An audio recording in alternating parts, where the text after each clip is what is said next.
It's showtime, y'all. You love him and I love him. Put your hands together. Dolomite is my name. Eddie Murphy there making his return to comedy in Dolomite Is My Name. The flick is based on the real-life story of a man named Rudy Ray Moore who transforms into Dolomite.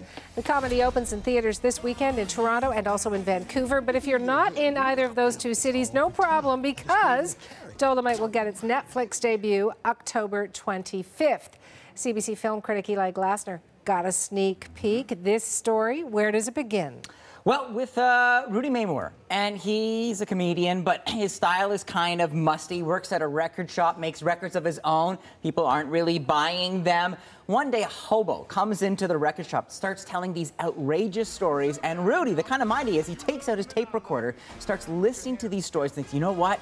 I think I found my new character. He creates Dolomite, this trash-talking, outrageous, in-your-face pimp, starts recording these party albums, comedy albums. They're so filthy, they have to sell them under the counter. Now, Rudy is a hustler. He's going town to town across America, promoting Dolomite, promoting his albums, and one night, to celebrate, him and the boys decide to catch a movie.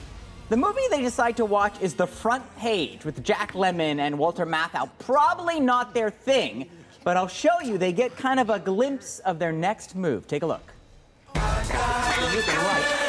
This ain't funny. And it ain't no brothers in it either.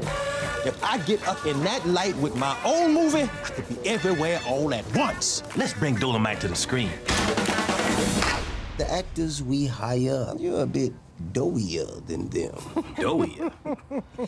So this is the time of Shaft and Superfly and Foxy Brown, but they're looking at this over-the-hill comedian thinking, you know what, you're not for us. So Rudy Ray Moore cashes in his comedy royalties, bets on himself, and decides to make Dolomite a film star to become the star of this kung fu chopping, hard-loving, super pimp set of adventures. And it's been a while since we have seen Eddie Murphy in a comedy, particularly.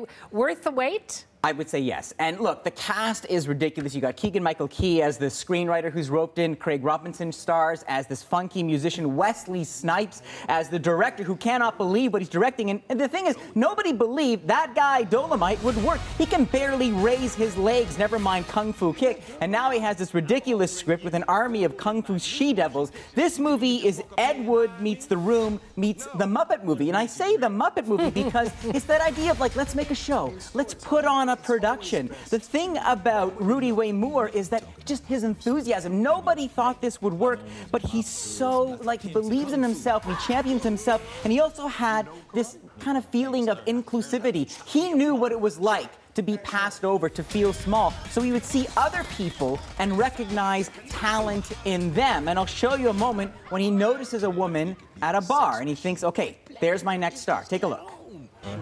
The singer, huh? I get so nervous I had to hang on to the mic from not falling over. Butterflies all in my stomach. You're funny. You should be doing stand-up. But what would I do? I'm not really no pimp. I ain't got no stable of whores. I just created a character. I do it all the time. I've been Prince Dumas. I've been the Harlem Hillbilly. And tonight, look at this here. And then he stands up and she tugs and he's wearing a wig. So he's saying, like, look, it's all the show. Yes. But you know what surprises me about Eddie Murphy? I know he can be funny and it's great to see him getting the laughs again. In this film, he was vulnerable. And I don't know if it's because he's been out of the spotlight and he has something to prove or he's a little older, but him playing this guy where success wasn't guaranteed and understanding what it was like to miss and then to strike it, like, that's what he captures, that idea of the kind of the Hollywood thing happening before your eyes. It's a great ride. Now, this is not Daddy Daycare. This is R-rated, not for the kids. So I'm going to give it 4 stars, but, you know, adults only. Just want to be clear here. Thank you, Eli. You're welcome.